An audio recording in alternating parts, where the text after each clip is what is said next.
So again, my name is Mădălina, and I'm a teacher at Twinklestar. I've worked there for forever.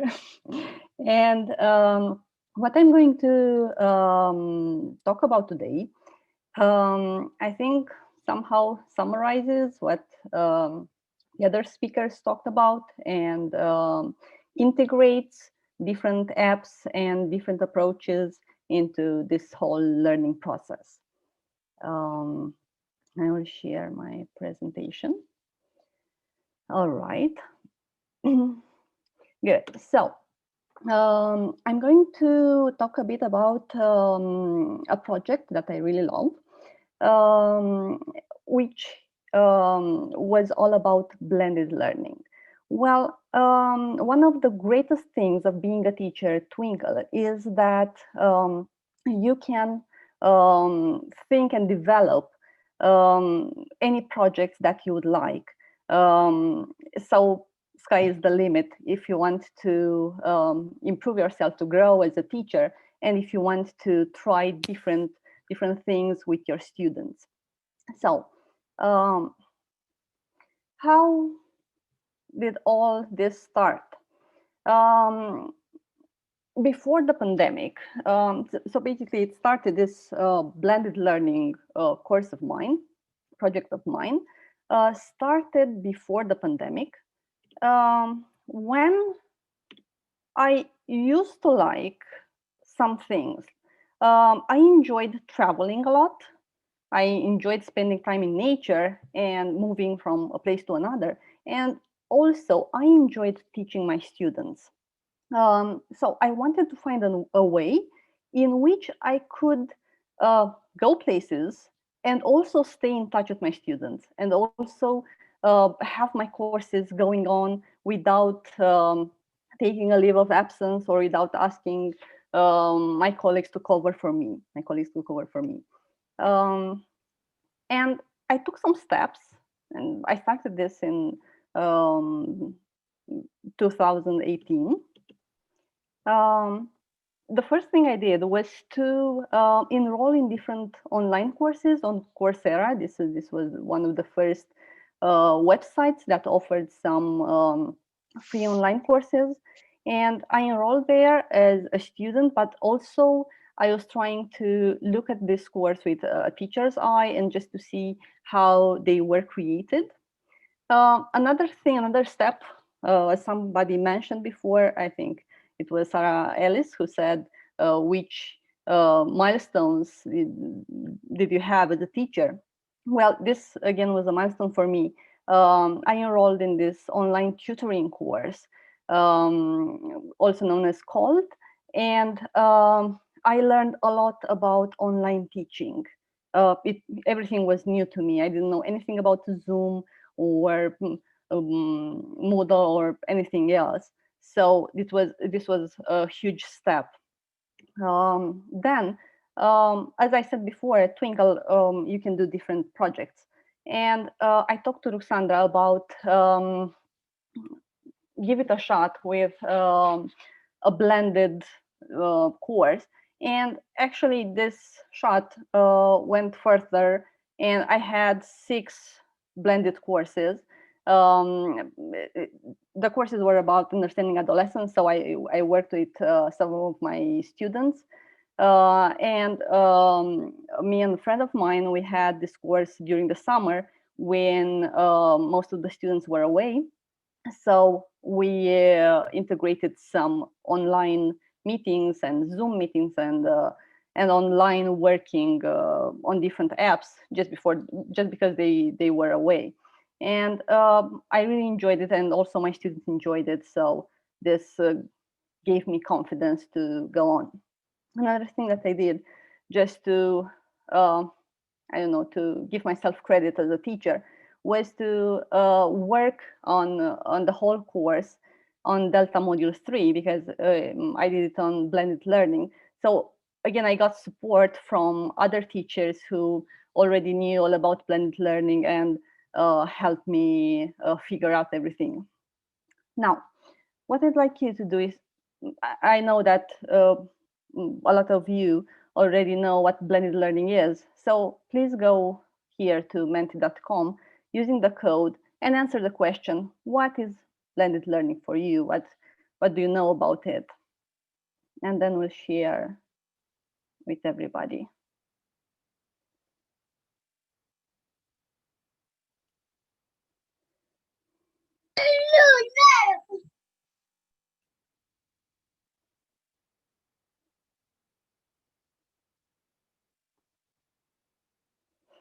Okay, you can also type in chat, but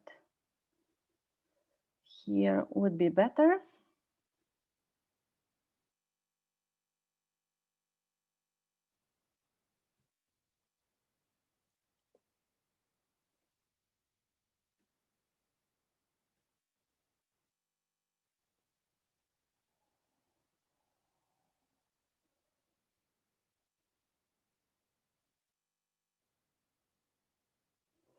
So I think that most of you have used this type of teaching at the beginning of this pandemic, when you had some classes face-to-face, and then you had other online ones.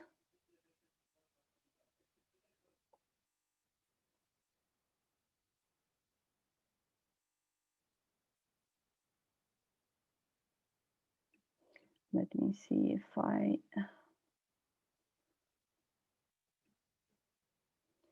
can take this link. Right. So.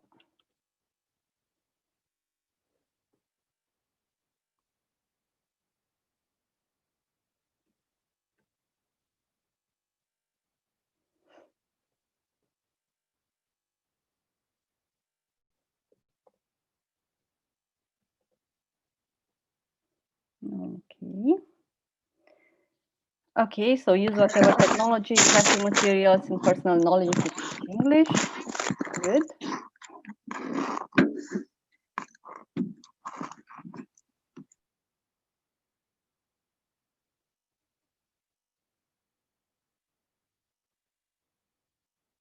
Right, I don't know what happened with that. So, mixing teaching aspects from various school subjects. All right. Good. Okay. So, yes.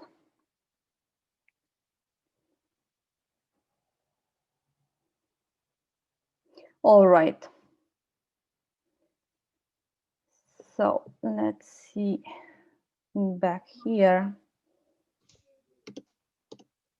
Basically, blended learning, as most of you said in chat, is a formal educational program in which a student learns at least part through online delivery of content and also instructions, with some element of student control over time, over place. So basically they decide when to solve some of the tasks they get, where they can be anywhere while they do their homework.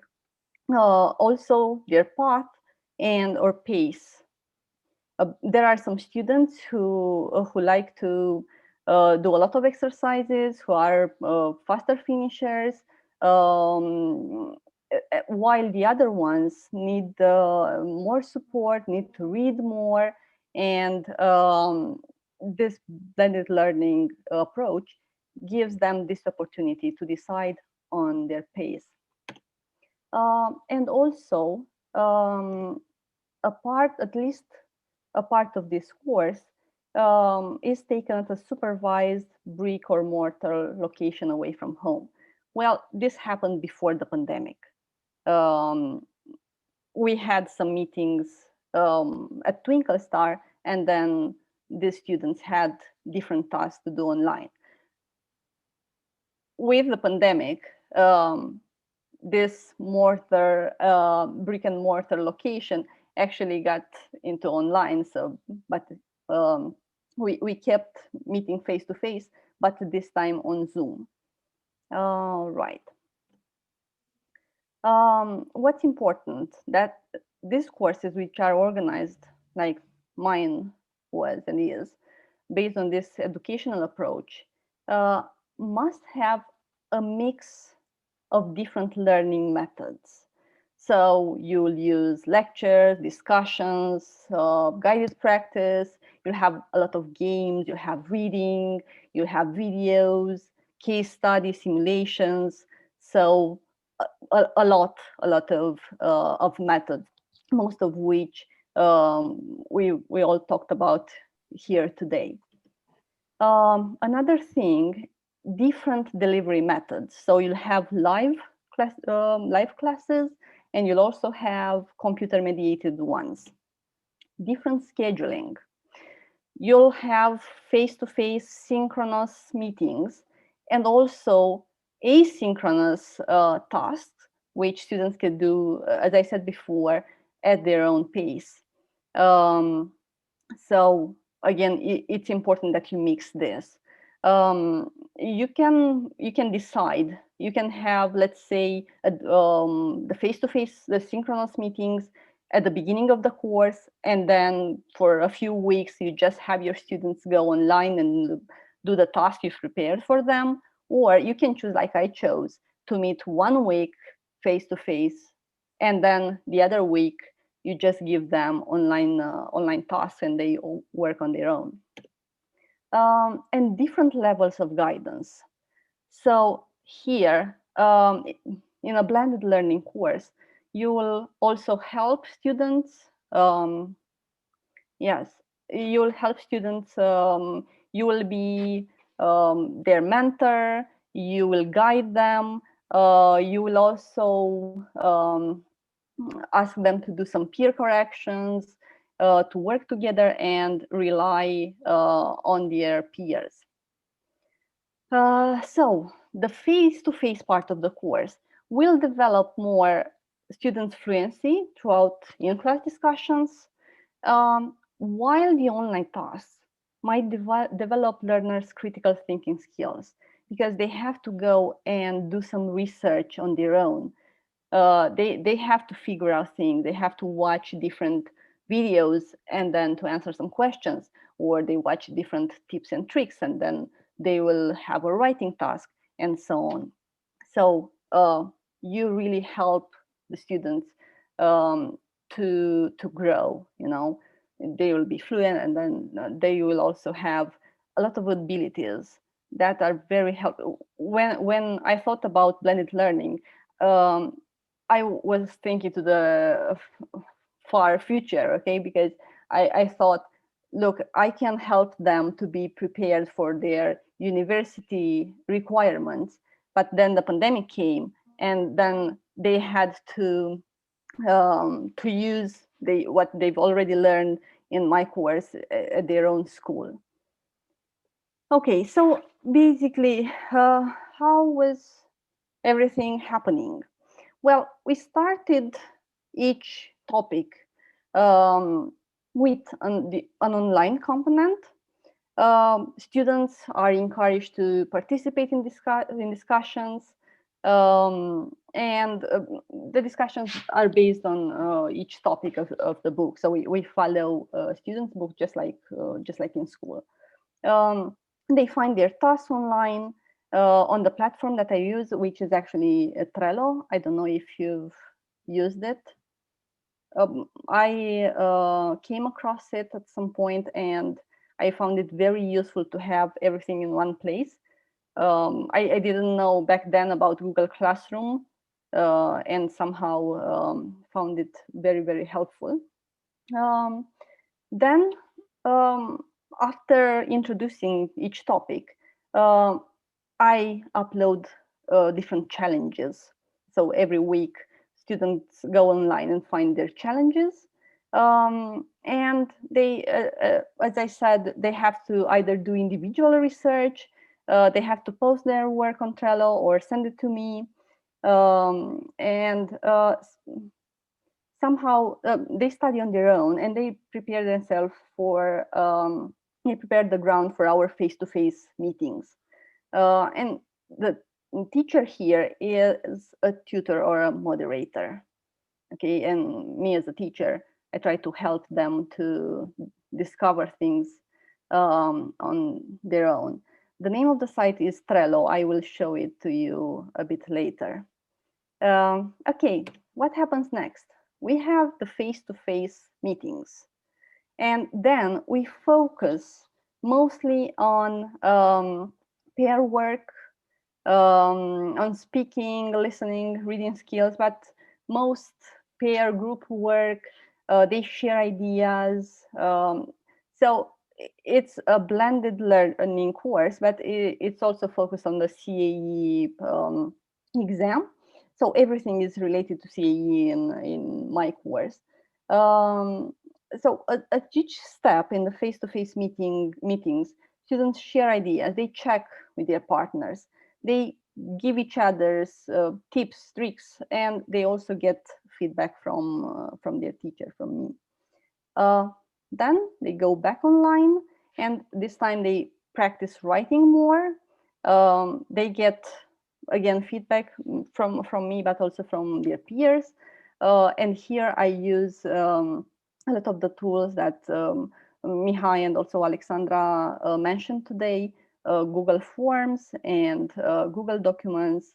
So I've taught the students to have a Google account and to use all these documents, because it's way easier to have everything in one place. And with Google Docs, you can share your work with your peers, with your teacher, and you can get instant feedback, and you can see who gave you feedback there. So again, very helpful. So this is like a cycle which we repeat every 2 weeks. So what apps I used? I used Zoom. I think I reasoned with this app most from everything that I came across.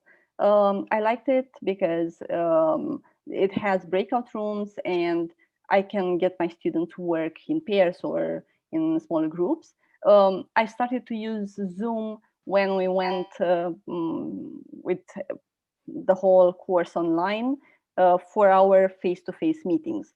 But before the pandemic, it wasn't Zoom, it was the class Twinkle. Another app, it's WhatsApp. We have a WhatsApp group, which is, again, very useful because the students have this app on their phone. So there I can, I use the group more as a reminder, a place where I can tell them, okay, go to Trello. I can communicate the deadlines. On WhatsApp, I can also encourage them to do things in a certain way, and they get this quite quickly. Trello, this is the one that I talked about, where you can get all the things in one place, and I will use this. I will show you this a bit later. All the Google features, Google Docs and Google Forms. What else? I've used Flipgrid. I don't know if you've used it. It's something like voice that Alexandra said before. I don't remember exactly, voice something, where you can give students tasks and they will have a video and upload it there. All right, I will show you now some task examples. So this is the Trello board. It looks like this. At the beginning of my blended learning course, I used WhatsApp a lot just to give students the tasks. And at some point, we actually had a debate there. Everybody was quite engaged. A task on Flipgrid. All right. Here they had to work together and interview each other at some point. Okay, voice spice, yes, thank you. All right. I've got most of my ideas. I will send you at some point the name of the book, Online Interaction. That is a great book. You have a lot of ideas of activities that you can do together with your students. Okay. After 2 years of implementing this blended learning course, I was able to find some advantages and also some things that needed to be improved. What this blended brings? Independence. It brings independence for the student and also for the teacher. Okay, so again, you can be somewhere else. You can correct the tasks you gave the students at your own pace. It's when you can. It's the communication between the students and also between the teacher and the students. I think it improved a lot due to our group. Everybody asks questions. I encourage them to give pieces of advice and also to answer to their colleagues there. The students who are faster and the students who want to work more, they get to practice more because now they have a lot of challenges, a lot of tasks, so they can go through all of them. And also they can decide on their work pace. The tasks were quite attractive, and I've tried to make them as various as possible to engage every learner from the group. Some difficulties or something that didn't work that well. One of the things was low motivation for doing the individual tasks. Some of the students somehow understood that they don't have to do anything when they don't meet face-to-face with the teacher. Okay, so here was something that I had to work on because I had to work a lot as a motivator. Come on, students, you can do it. Come on, we have a deadline. You can finish. I know you can, and so on. You as a teacher might get overwhelmed creating and correcting all the tasks. So if you're not very organized and if you haven't prepared every task or most of the tasks beforehand during the summer, then at some point you don't know which week it is, and you might find yourself on Wednesday just, oh, okay, now I have to create some challenges. What am I going to create and what am I going to upload? So this again can be overcome by a lot of organization. So if you work during the summer and you've prepared everything, then you won't have this problem. Some students and some parents might forget about which week it is. So if you do it like I did it, 1 week face-to-face, 1 week online task, they at some point they get confused because they also have a lot of other courses, they have school, they have other things to do. So you have to keep reminding them. You have to remind them that they have an online face-to-face meeting. And again, if you're not very organized, it might be difficult to track the students' progress. You can track it if you use Moodle, but again, if you're not that good with technology, then you have to work more. So to overcome this low motivation and to do something about tracking the students' progress, what I brought new this year was gamification. And I think Liana said at some point, showed us at some point those board games where the students got different points if they did everything they had to do. This is a gamification all about. Every challenge has, so they get in a competition, which I announce in the beginning of the course. Each challenge they get online has some points. So the students must meet the deadlines and do the task in order to get that number of points.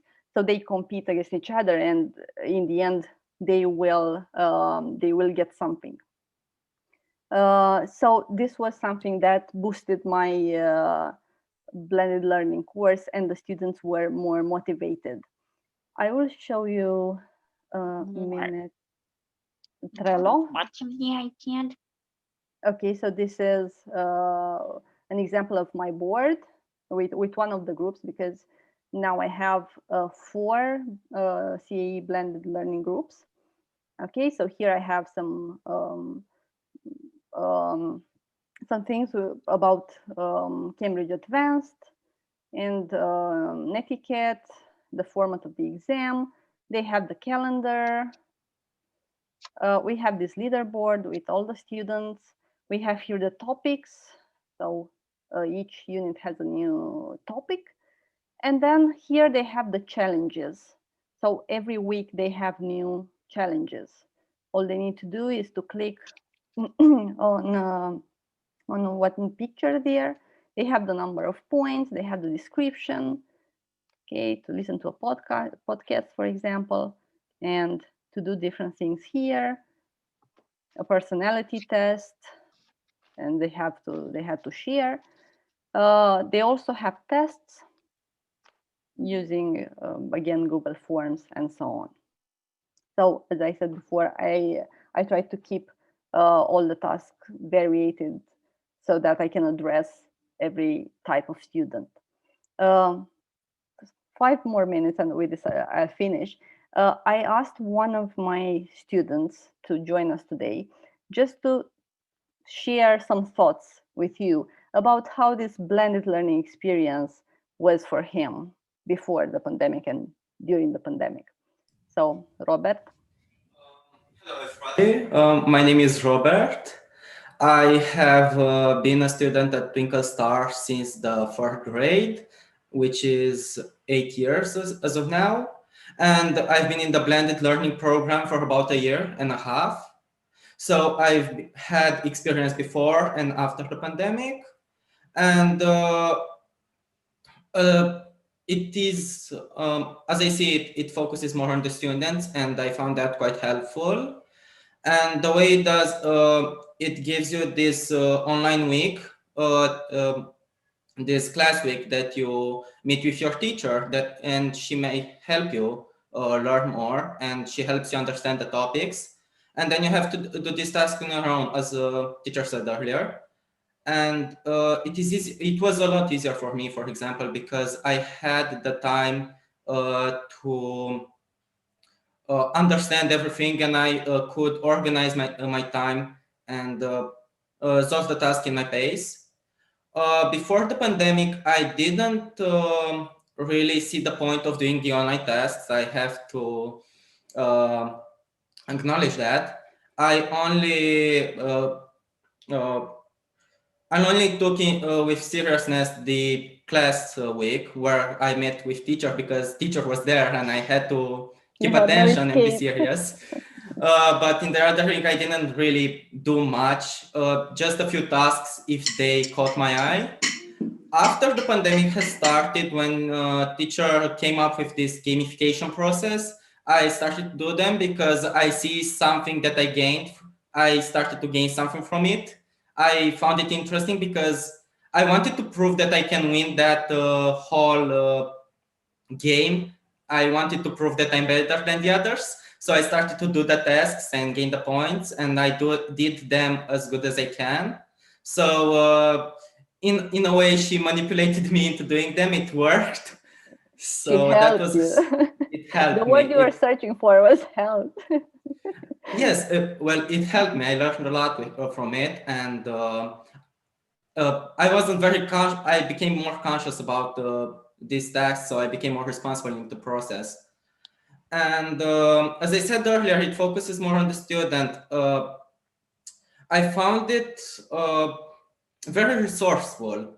It helped me understand how to learn things by myself, because during the online week, I had to solve this task all by myself, and I had to look up on the internet. I had to know my resources and to double check everything before I did it.